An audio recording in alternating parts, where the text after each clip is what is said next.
I think any major innovation or change in a market always brings a fear to a CEO. I can't stop the team from going out and using those other tools if they want to. What I can do is teach them how to use it safely, but we do need to make sure that we have the basic protections in place. Keso Kendall, the Senior Vice President APAC of Tim Lewis, a global marketing agency that now also uses AI in their work with brands. In this conversation, we unpack the governance challenges and the importance of human nuances in AI-driven marketing. I think it's super difficult to them for having to navigate a world in which AI exists.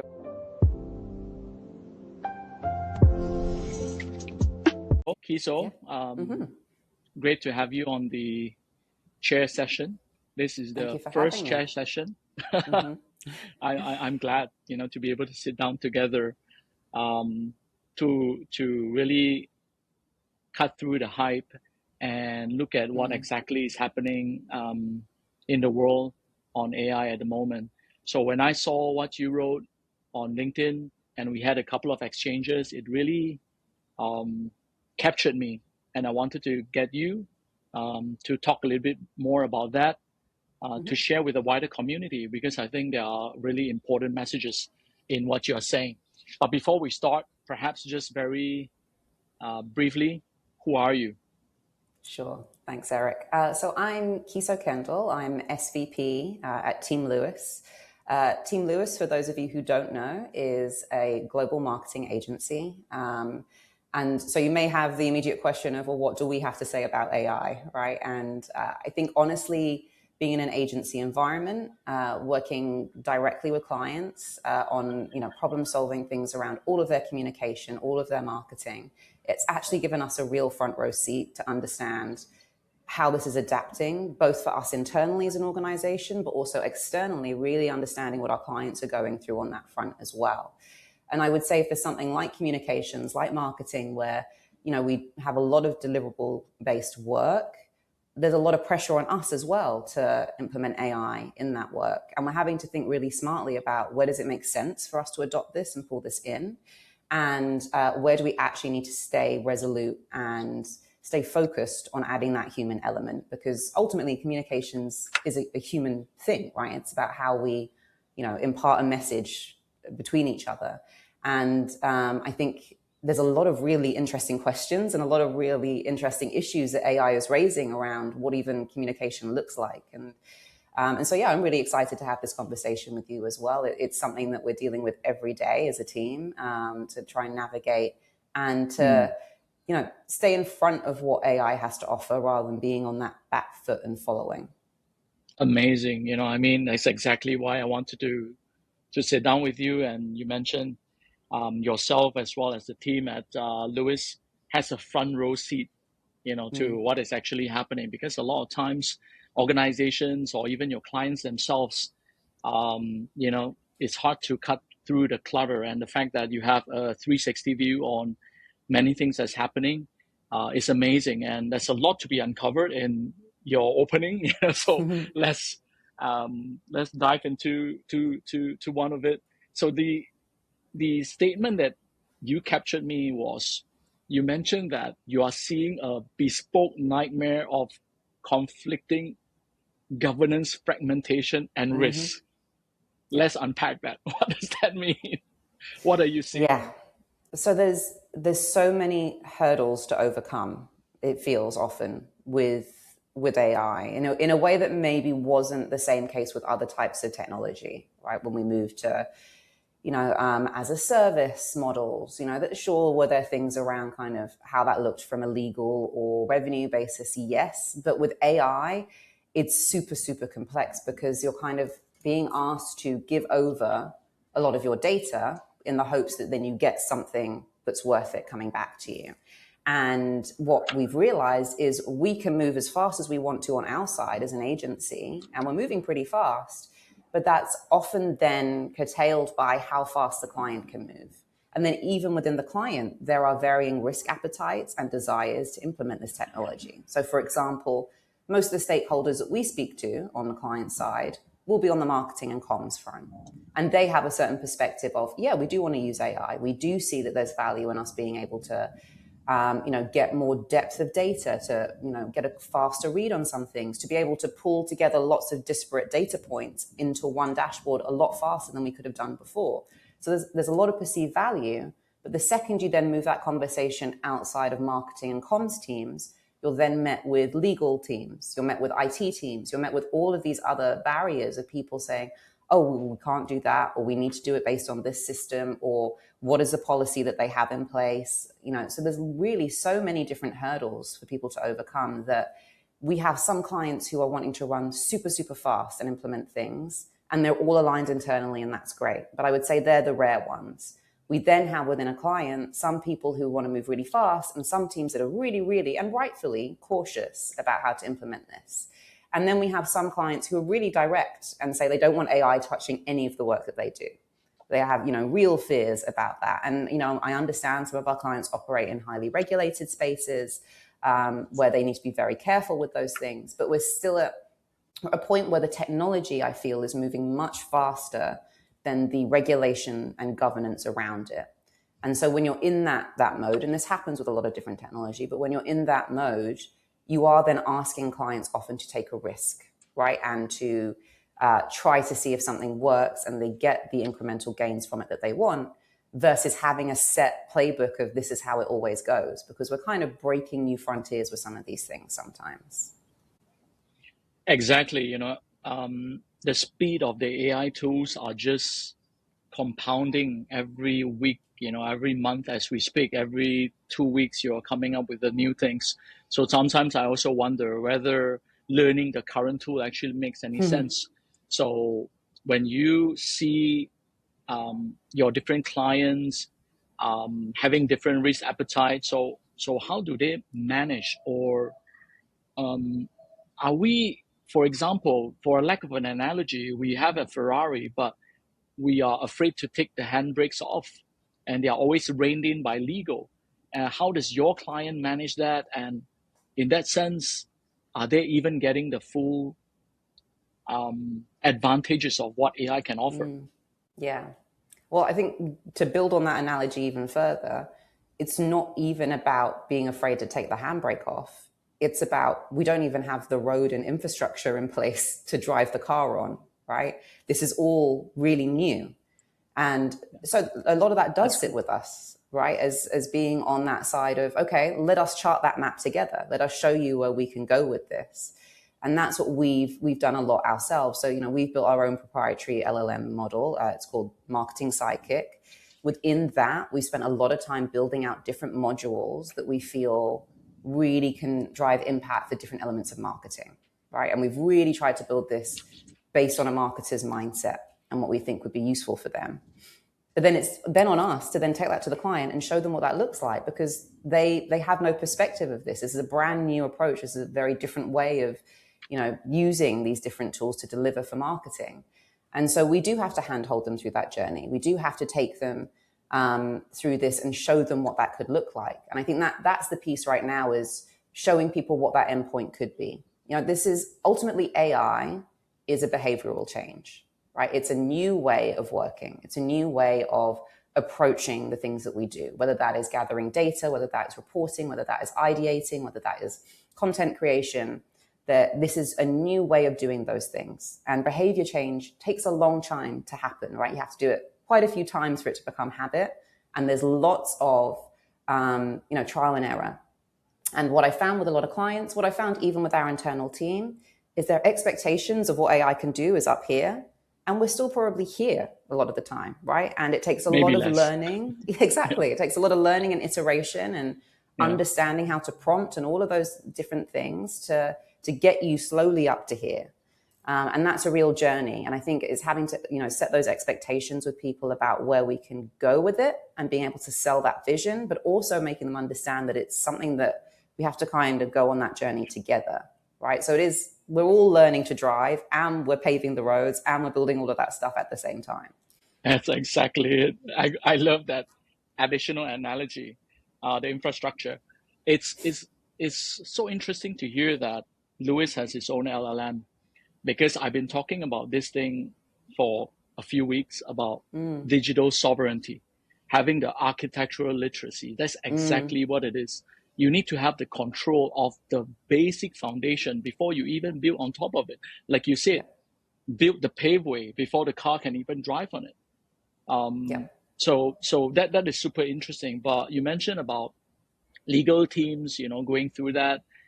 Would they trust the LLM that an external vendor bring in? Because again, there's a lot of questions about what is the tech stack and whether this also goes into a black box of another provider, all that kind of questions. How do you handle those?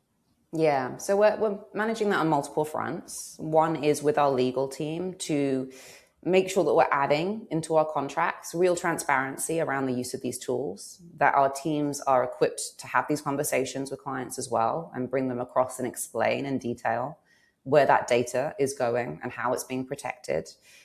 We have weekly at the moment kind of sessions with our legal team, training the teams on this stuff. So they're really aware of our AI policy internally, because that's really important, right? We're getting asked about our AI policies a lot more.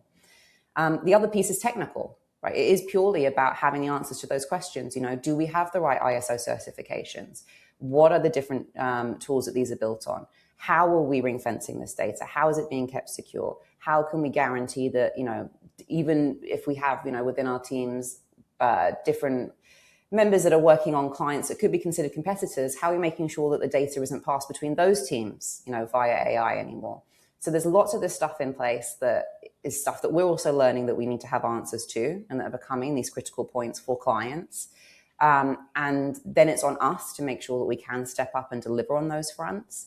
And it's also then being able to keep coming back to that value piece for the client. Again, I keep saying it's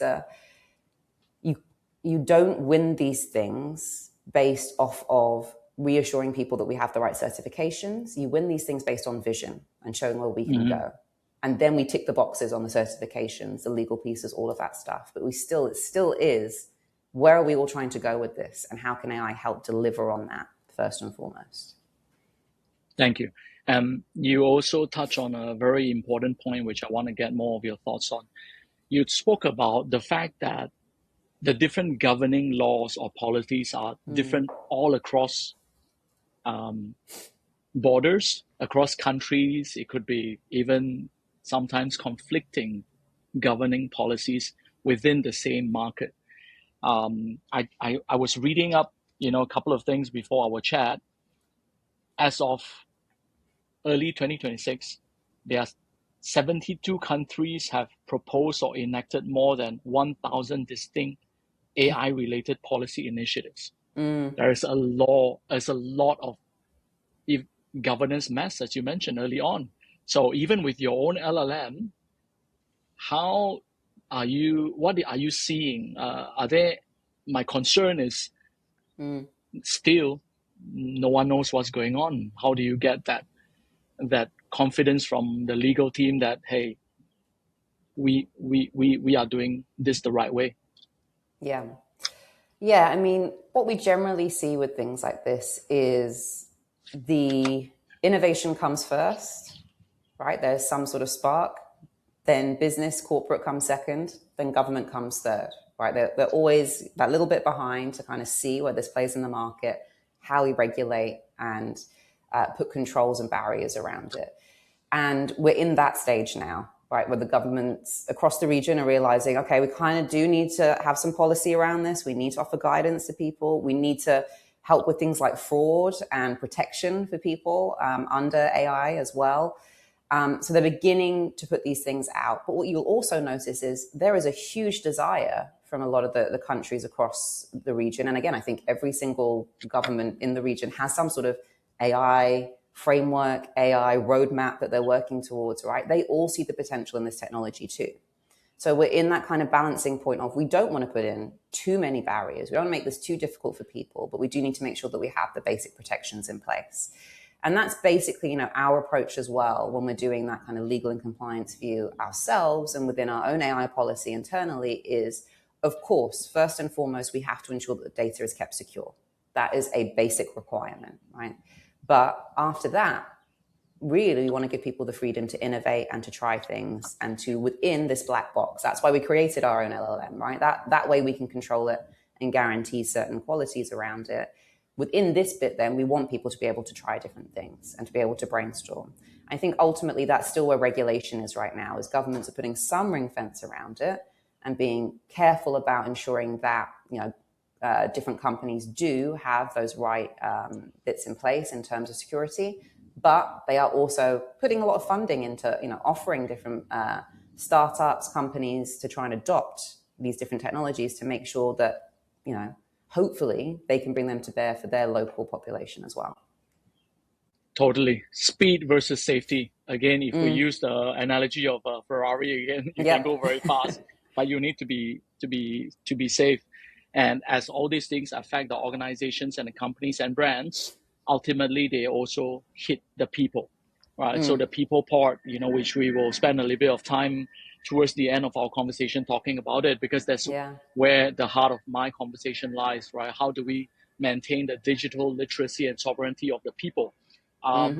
So going back onto your clients and companies again, now, I see a lot of people. Do you see a situation where you can have all these different governance or policies or legal teams circumventing what the individual can do, but at the same time, they are using their own tool without the knowledge of their client? Because again, I saw this from Microsoft Work Index, latest one. It says between 80 and 98% of employees admit to using unapproved AI tools to meet deadlines. So is this only an illusion of safety, or does it actually work? You may have your own LLM, but if your client, a PR executive in the rush to get something done, or also maybe have a ChatGPT or Claude open, they put it in.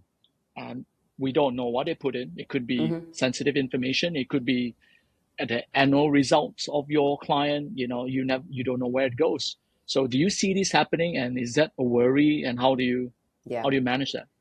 Yeah, absolutely. And I would say 6 months ago, 8 months ago, that's something that we were faced with as well, really heavily, is that our teams were out there just using any tool they could to keep up and meet deadline. And we knew it was on us to resolve that, right? We needed to have a clear direction, a clear policy around what that was. And so that's what kickstarted A, making sure that we had our own policy in place. B, that was really what led to the kickoff with Sidekick and us developing this, because we knew we needed to have something for them. And we've already had Sidekick in place for, over a year, probably 2 years now. But this was when we were like, we really need to get people using this first and foremost. What can we learn for the teams? Sorry, for those who don't know what Sidekick is, can you? Sorry, that's our proprietary LLM. Yeah, so the one I mentioned before, a marketing Sidekick. Okay. And for, then what we've realized is it ultimately comes down to a training piece as well. I can't stop the team from going out and using those other tools if they want to. What I can do is teach them how to use it safely. So sure, do you need to go out? Maybe you want to go and get another perspective. Maybe our own LLM isn't delivering the answers that you want. Maybe you want a couple of different ideas. Maybe, you've seen a tool that can actually pull from different data sets. Great, go and do that, but make sure that you're doing that in a safe way. So don't upload those sensitive documents. Try to anonymize when you're brainstorming. So just say, I'm working for a client in X field, and I would like to come up with ideas around this. So there are ways still to broaden that usage and for people to use all of those different tools that are out there. I'm a big proponent of doing that because it also shows us the gaps in, where our model is right now, and maybe areas that we can improve. But make sure that you're doing that in a safe way. And that ultimately comes down to training and having these open discussions with teams. The more you try and force people to use one singular thing, the more it pushes them to use these other things that they're going to use anyway in the background and not be open and not be honest about it. So having that open and transparent conversation of, sure, this isn't the oracle. This isn't going to have every single answer for you. Try this first. If there are gaps, go try another platform. But when you're using that, you have to use it in this way because this is the safe way for us to do it. This prevents any of that leakage. So yeah, we absolutely see that happening. I think it's completely normal. I think it's making sure, though, that your teams have that really clear guidance and policy as to how to use those platforms safely. 100%. I think education is key rather than them just assuming and getting the information from all sorts of areas, especially LinkedIn, you know, where everyone is teaching you, or a workshop on how to use Claude and, you know, the open Claude and whatever. You just don't know what kind of, you know, level of sophistication your team is actually getting, because especially now the tools are so powerful. I think the worry, I imagine if I am still heading up marketing and brand, you know, for a cafe company, I would be very terrified. I would be quite worried as to what my team is doing, you know, but obviously I don't have to worry about that at the moment. But I think to add to that as well, it's also about having that open discussion with the client too. But, you know, like I said before, some clients really want us to be using these tools. But what they don't want is for us to use these tools and then present those ideas like they came fully from us, or that we didn't do this stuff in the background. They want to be part of that conversation. So going to them and saying, hey, you know, I put the brief into our LLM, came up with these ideas. What do you think of this? I've actually, you know, I've pulled data from here. This is how I did the research. This is AI generated, all of those different things. I think you need to be having that discussion with the client. You know, I think you need to have that discussion within the team itself, right? We get on brainstorms now, and most of us have dumped these briefs into different LLMs and come in with some of the suggestions, but we're open about that. We're like, hey, this is what I got from Sidekick. You know, oh, I also put this into Perplexity. This is what it gave me, you know? And so we all have these discussions together because, again, and I think getting to the point, you know, that you alluded to earlier about that human piece, we know that these things only take those ideas so far.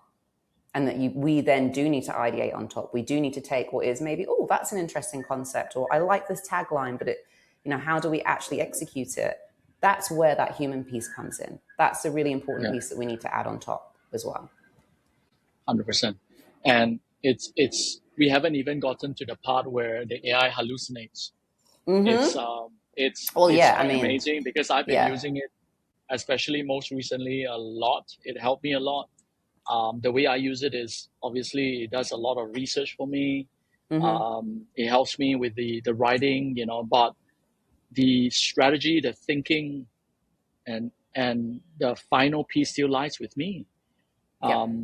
Sometimes it's just quite scary that, you know, some chats, it comes up with some self-made facts, which if you think about, if you're not careful, you would actually use that as real. How do you cross-check this information? It's so convincing. That is the problem.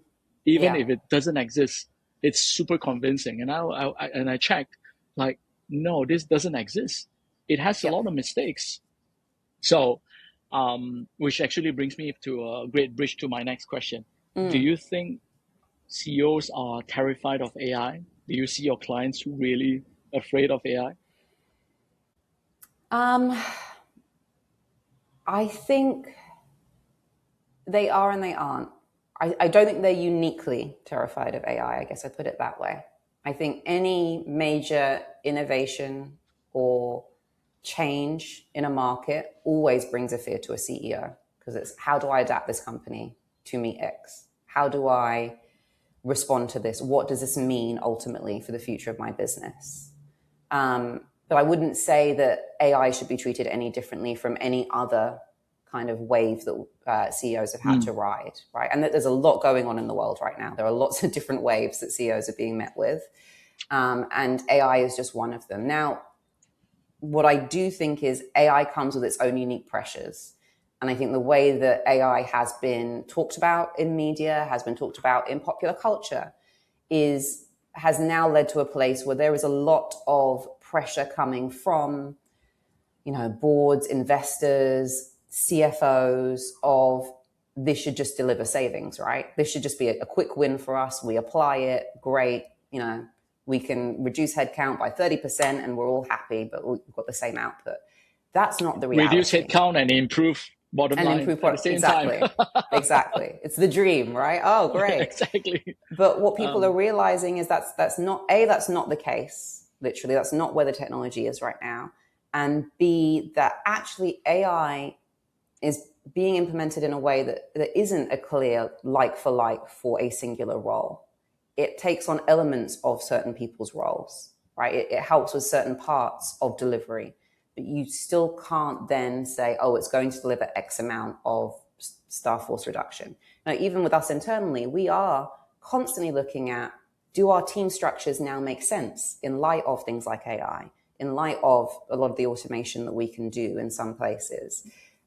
But what we're finding is it's not a black and white answer. On some accounts, yeah, some clients are happy for us to get this set up, really churn out the content using AI, sense check it, get it adapted, send it over, done. Some clients really, really still want that human piece. They still want that human consult and element. So it's really kind of nuanced and not black and white. And so to come back to your question, are CEOs afraid of it? I think they're only afraid of it if they don't understand it. And I think the best way to really understand it is to use it, right? And that doesn't have to be apply it to what you're doing in business all the time, but just use it for yourself. Get to understand where these models are at.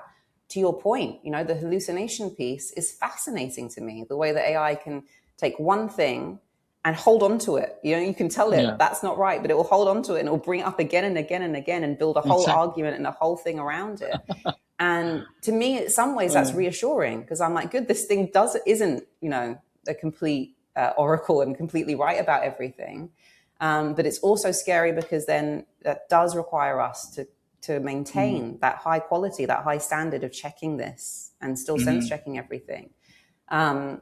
So my advice to those people in leadership is just go out and use these platforms, understand them for yourself first, and then you can begin to understand how you implement them within your organization.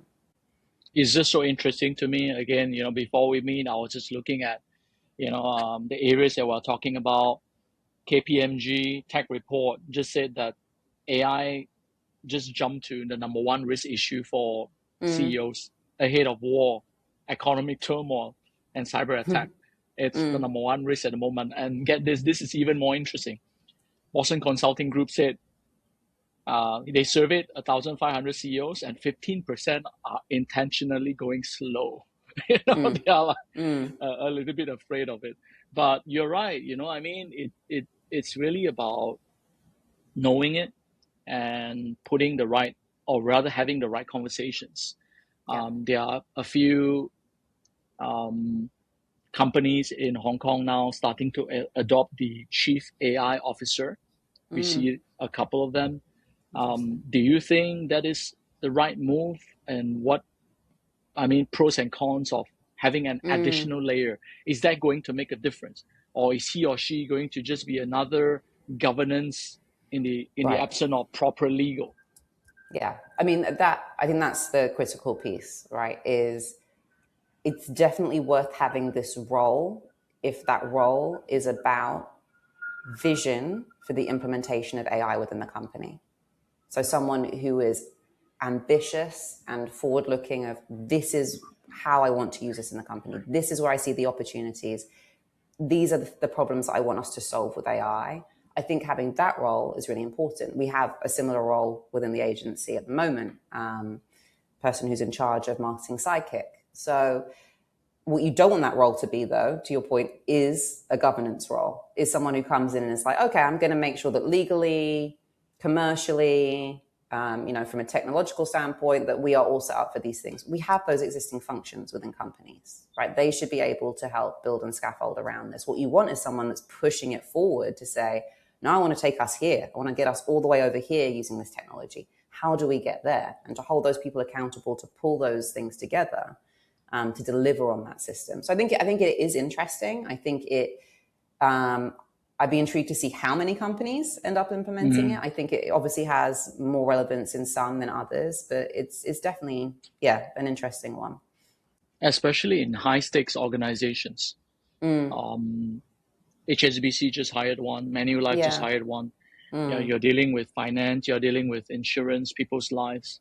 I would see that maybe transportation, MTR, Cathay, it really makes sense, right? Because exactly.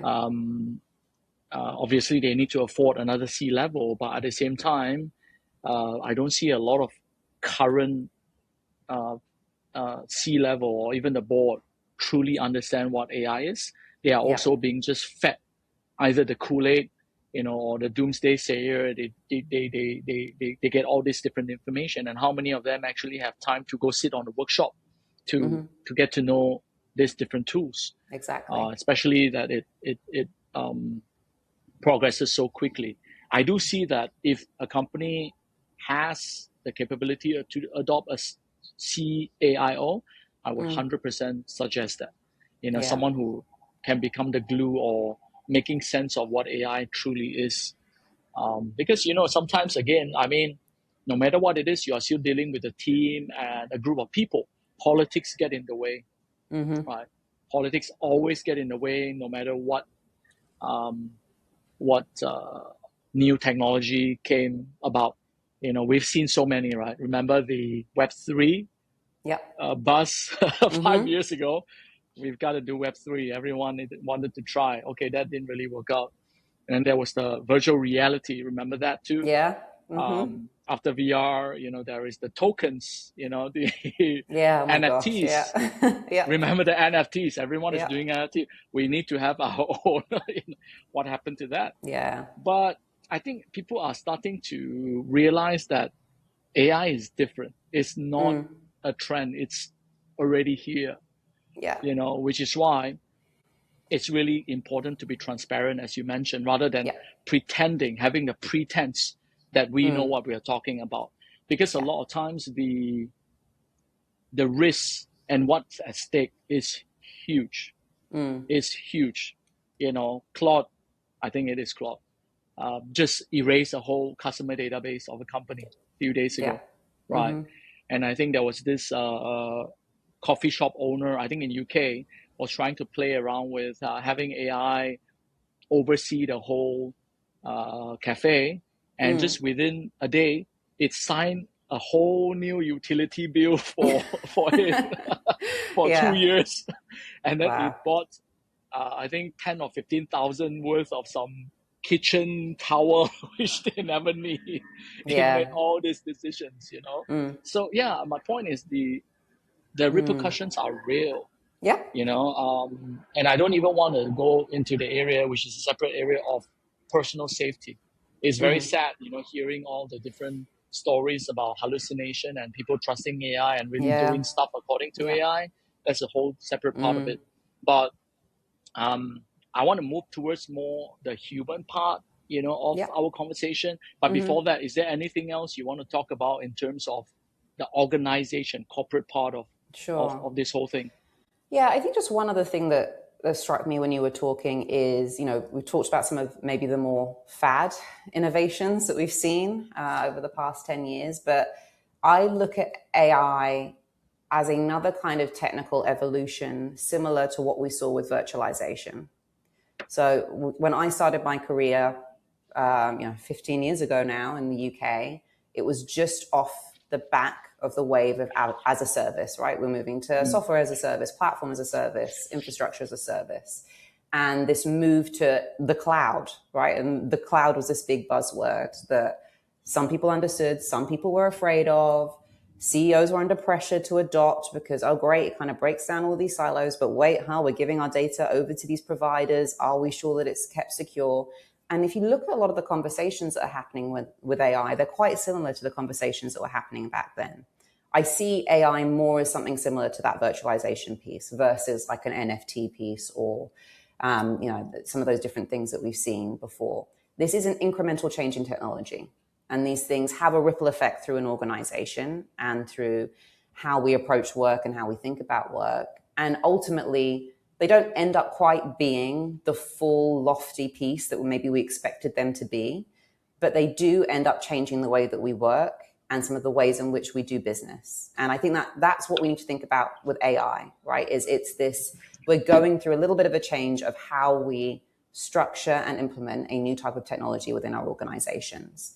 AI is just a little bit different because it does seem uncanny to us. I think some of the interactions that you can have with it, the way it can spit stuff back at us.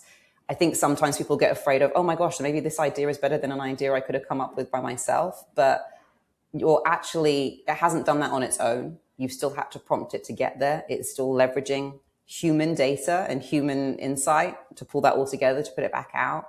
So I think of AI a little bit more in that sense of this is just another wave of innovation that we're having to implement and adopt internally. It's just on a different scale because machines are getting smarter, because we're getting better at programming, because we have faster chips, better connectivity, all of these different things, right? It's just that next step up. 100%. And to your point, it changes everything, including the way we live. I mean, I think now hardly a day goes by where people don't use AI either directly or indirectly. They don't know whether they are actually affected by AI. Mm-hmm. Yeah. So let's move a little bit more towards the human piece, which I'm very, very passionate about in terms of really how we protect our digital sovereignty. We spoke about the organizations, and we see all your clients, for lack of better words, struggling with getting a hand of what's going on because of speed.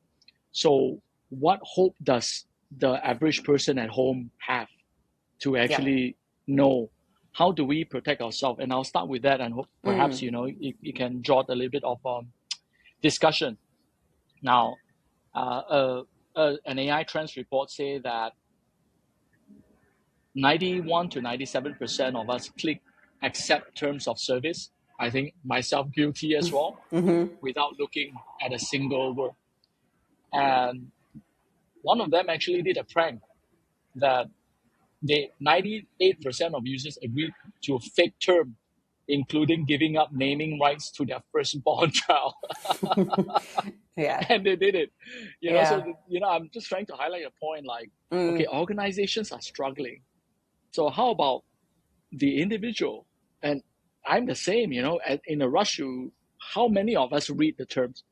I can tell you probably 0.1%. You're using the tool and they are like pages and pages long. So how do we protect ourselves? Yeah. Well, I think it comes back again to framing in your head what these tools are and how to use them. And, you touched a little bit on it, but I think some people are increasingly turning to these tools to problem solve everything in their lives. And they pour a lot of, not even like sensitive work data, but just personal thoughts and feelings into these things. But you have to ultimately understand that you're doing that with a piece of technology. And that piece of technology is programmed to do certain things. And one of those things is to capture data. And sometimes that is then to distribute that data to its entire system so that other elements of it can feed off of it. Sometimes that's to feed that data to partners, third parties, whatever structure it is that these platforms are adopting. So I guess ask yourself, would I put this same part of myself into a piece of accountancy software? Would I be putting this into my, timesheets online? No, right? That's a very straightforward interaction, right? I put in my data around where I spent my time, or I put in this invoice that I need to be processed. So you need to be thinking about these things in the same way. These are still just tech tools that you are giving data to, and they are programmed to use this data in lots of different ways. And I think the other way to frame it that I have to do with the team a lot of the time as well is there is no quick, simple, easy fix to a lot of the problems that we face. And again, I think that AI has been kind of positioned as that of, this can give you all the answers. This can speed everything up. And you need to really go into this stuff with your eyes open of, no, this is just another way for me to try and get those answers. This is just another way of doing a Google search. No, this is just another way for me to pull data from this platform. This is another Wikipedia. It's thinking about it in that way versus this kind of all-knowing, problem-solving thing for you, because it's not going to be that either.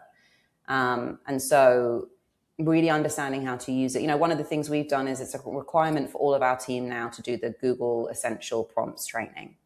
So everyone has to understand how to prompt properly, the different ways in which you can prompt, and the different types of outcomes you can expect based on those things. And I think that's really helped people understand again, oh, this is just a piece of technology. I get out what I put in. And that's been a useful way, I think, to reframe this to people, because again, I think sometimes people feel a pressure to keep delivering faster and faster and faster. I don't think that's a reasonable expectation. And so sometimes you will need to push back on that with clients, with your managers, to say, no, I still need time to do good work. I think that's still a reasonable expectation. And so don't try and put all of that pressure that you're feeling yourself into this platform to try and fix as well, because surprise, surprise, it won't be able to do it either. Yeah, it's funny. I mean, you're right. I mean, within the working environment, there's a lot of temptation to say, hey, you got AI now, I need that press release in 5 minutes. Yeah. So, Yeah. but still, it requires the but you know what? diligence You'll see the difference between the press release you get in 5 minutes and the press release you get in 4 hours. There's still a very clear distinction. 100%, 100%. To that point of what you're feeding in, and sometimes you just don't realize.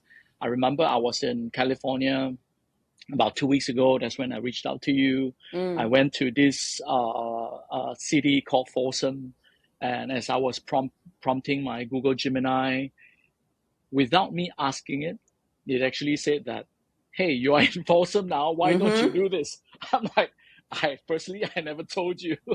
Yeah. Secondly, I never asked for that opinion.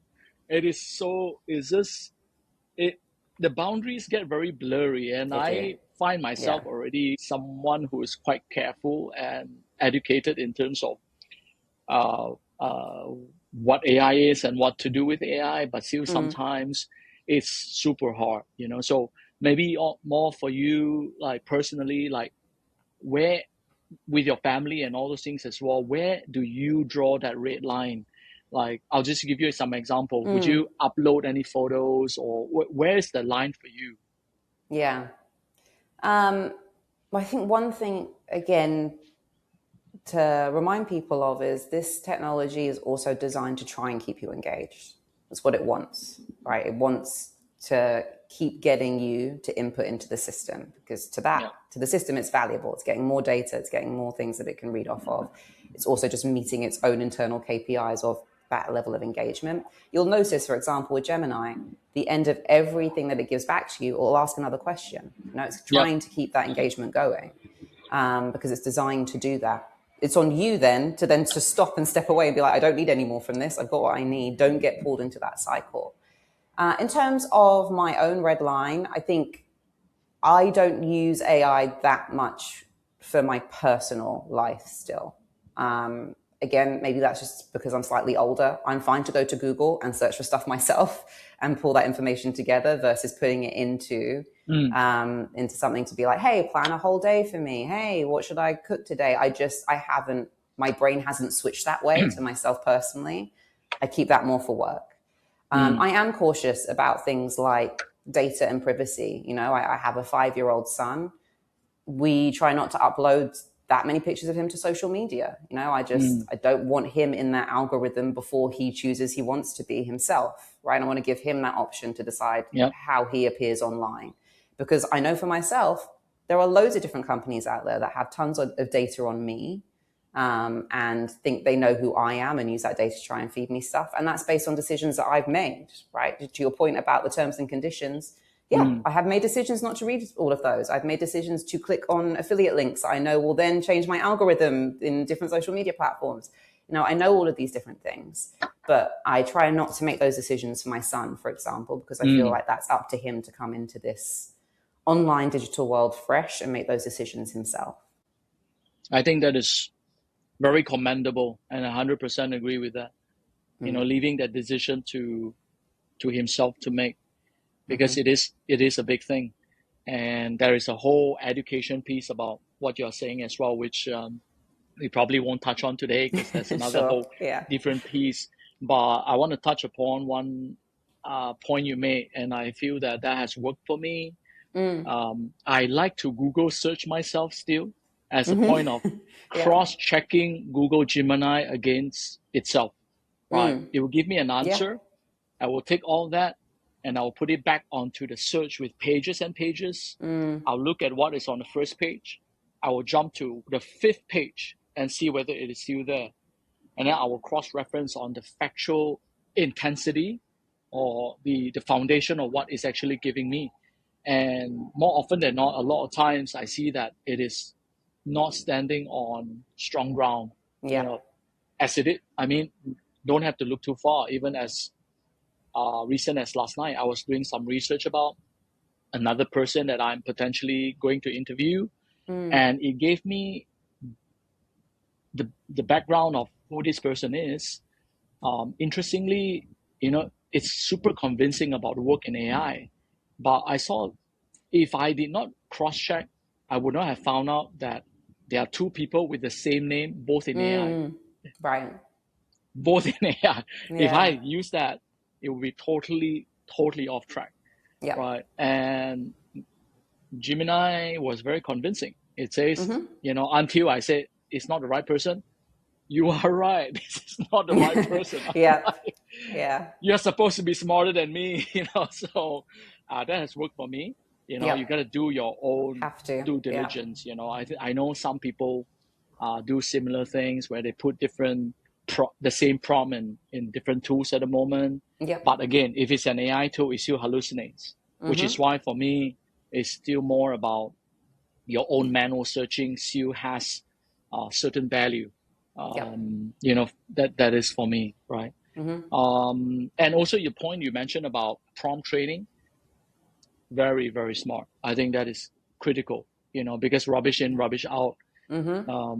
Not only that, but it's more about the safety of what they actually put in. Exactly. Do you see a lot of people companies doing that, or not? They should do more of that?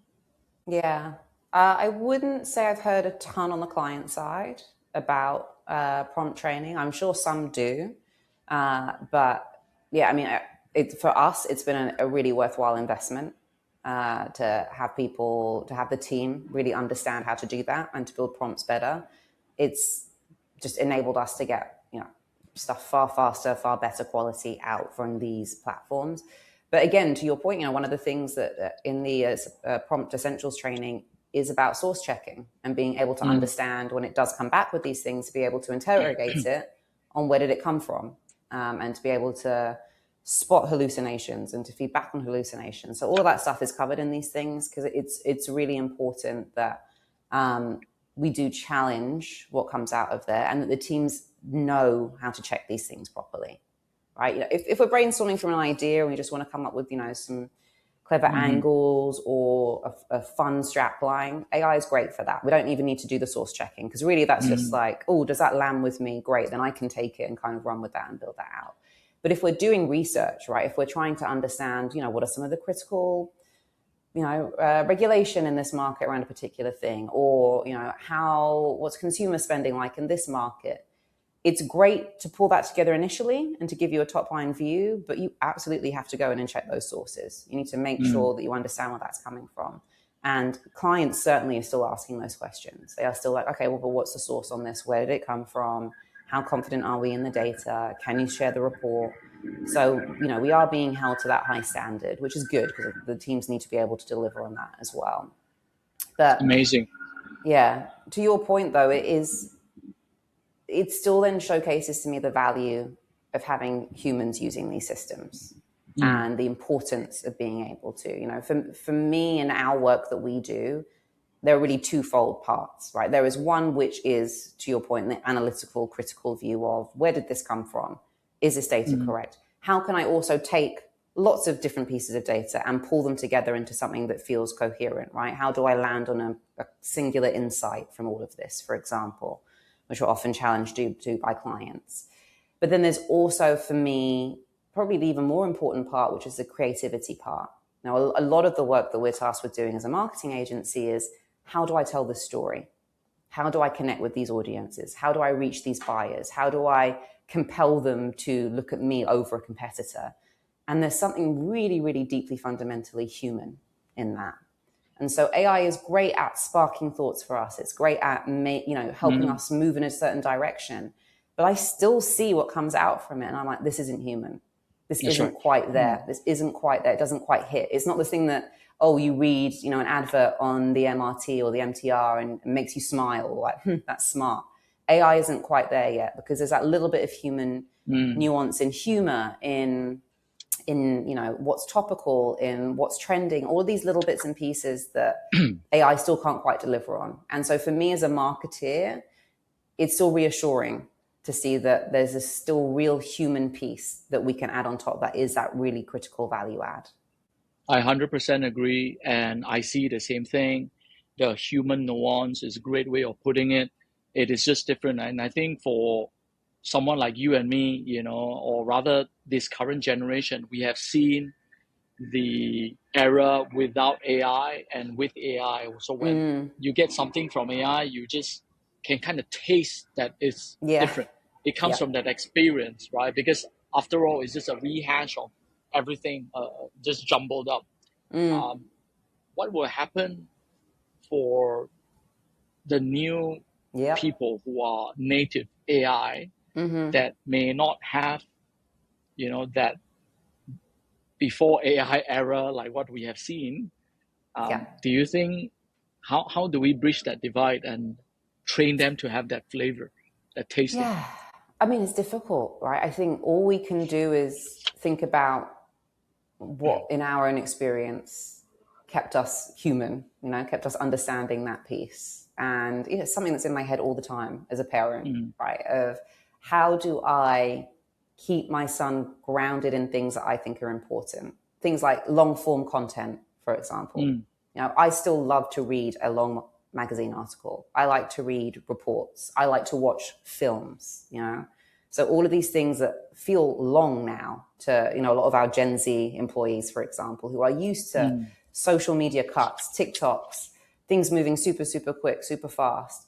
So, at least for me, on a personal view, I try to sit my son down and watch a movie with him versus, just go on YouTube and kind of watch short clips. I try to avoid that. Same, let's read a book. Let's go through a whole book. Let's find a series of books. So you're challenging yourself to keep that long form content piece going in their minds.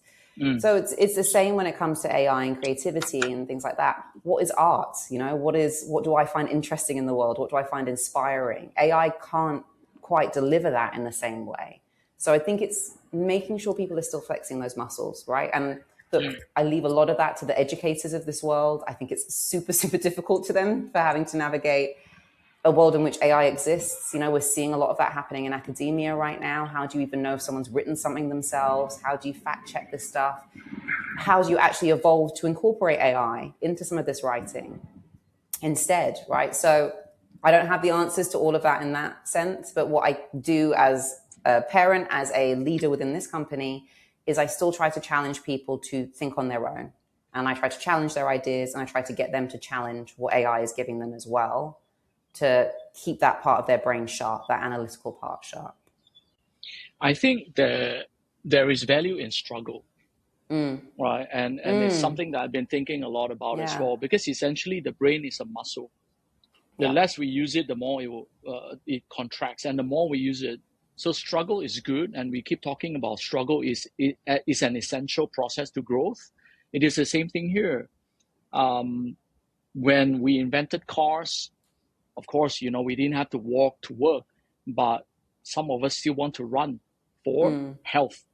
I see AI as similar. It's able to take away the manual parts of or the cumbersome part of when you don't want to run. You got to get to work, so you need a car. But a lot of us still want to work out. You go for a run, and that's not just because of the task, but because it is good. It is a struggle that is good for your health. AI is the same thing. It helps you with the manual work, but there is still a lot of value in, like you said, sitting down, opening up a book, reading the book, and synthesizing, summarizing it, thinking for yourself rather than asking AI for a summary, because those are the kind of processes that that builds critical thinking, judgment, and I think that is the part that potentially we need to focus a little bit more, to have the sort of like the sense and the taste that we spoke about. Yeah. I think on LinkedIn I saw one person call it a spidey sense, something Mm-hmm. like that. You need to have a sense of what is right and what is wrong. Yeah. We just can't lose sight of that, especially I think people like us who have been through too. We need to guide the next generation because they don't know better. They have not seen the era before, especially for your son coming out. He only knew an AI world. Yep. He would not have known anything before that, which is an Mm-hmm. exciting world, super exciting world. But how is that going to affect Yeah. his well-being, right? We don't know. Yeah, Exactly. yeah. Mm-hmm. Let me see. Okay, we have a little bit of time. Maybe um, I would, when we talk a lot about the adoption and how you are training your team to adopt AI in a more sustainable and responsible way, what has been some of those challenges? Mm. I think on a sustainable way is to keep giving it chances. Like I said before, I think the expectations for what the system can do and how it can deliver sometimes are unrealistic. And they come in and they give it a prompt and it's like, oh, this isn't useful. This is useless. I'm out on the whole thing. They're really quick to dismiss. They And dismiss it. they are. Yeah, Oh, okay. exactly. Yeah. So getting them to come back and use it again, or to say, hey, wait, this is partly on you. Look, this is what you need to do. Or, okay, cool, that's great feedback. How should we fix it? What would make it better, right? We are building this thing as we're running it at the same time. So really just challenging people, getting them to go back. Again, like I said before, making a behavioral change takes a long time. You have to keep pushing people, keep reminding them, keep, inching them towards this becoming habit for them. And so having to constantly remind people of, oh, have you used this? Have you put it in here? Have you checked it with this? Like they don't always do it. And interestingly, to your point of the younger generation, actually, they are just as set in their ways as we are on some stuff. And they're True. used to doing things certain ways, and getting them to try and change and adopt these platforms is just as challenging as it is for, our older colleagues in the business. So I think on the sustainability front, it's just getting people over and over again to try and iterate and problem solve with it until they get to a place where they do see it and like, oh, this is good and I am going to keep using it, So that's definitely one. And I think, in terms of making sure that it's effective is one of the things we've implemented now is, each of our markets, each of the teams in the region, they have like a weekly whip with everyone internally where this is what we're doing this week. And we've now allotted, 5 to 10 minutes of that where we give the floor over to one person to just show how they're using our own LLM. And they'll just be like, hey, cool, guys, look, I'm going to show you. This is what I do. This is how I came up with this campaign idea before. Or this is how I built this report. Or this is how it built this PowerPoint presentation for me. And they'll just take the team over it. And some of them, sure, will be doing this already, but some of them haven't tried using it this way. And so by getting the users to show other users how they're adopting the system, that's been a really effective way for us to improve adoption as well. Amazing. What a time to be a leader, huh? Yeah, I know, right? When you don't actually also know what's going on, because a lot of this is out of our hands. We are learning ourselves. And you got to bring a bunch of people along with you as well. Yeah. What a great time, So, Keso, thank you so much. Thank you. I've enjoyed speaking with you, and really knowing what is happening, on the ground. And I think your perspective is great in a lot of fronts.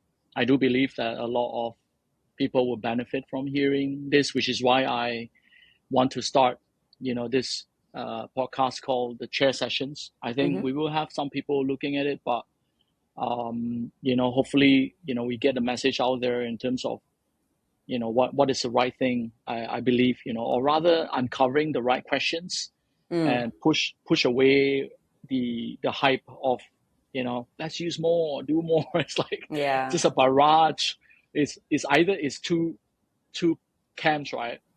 One camp is like, oh, AI tools, the hype, let's do more. And then there's so many, all these events on how to use the AI tool. And then there's the other camp, like governance is like, doomsday. Yeah. And I try to come in between because funnily enough, again, AI Society Hong Kong, we started talking about AI 10 years ago. Yeah. 10 years ago. I don't know whether you saw some of our events from 2018, 19, around that time. But, we've done over 200 events, and now I didn't even want to come back out, to talk about all these things. But I felt like I needed to, because I want to talk about a separate side of it, and don't want to do any more of those events. There's too many of those how to use AI events. We did it 10 years ago, but now it's more about that balance, is what I'm trying to achieve, So thank you for coming up and believing in this. But before I end, I also want to ask each of my guests the same question, right? Which is, if there is one question you can ask any AI CEO in the world, who would you ask, and what would that question be?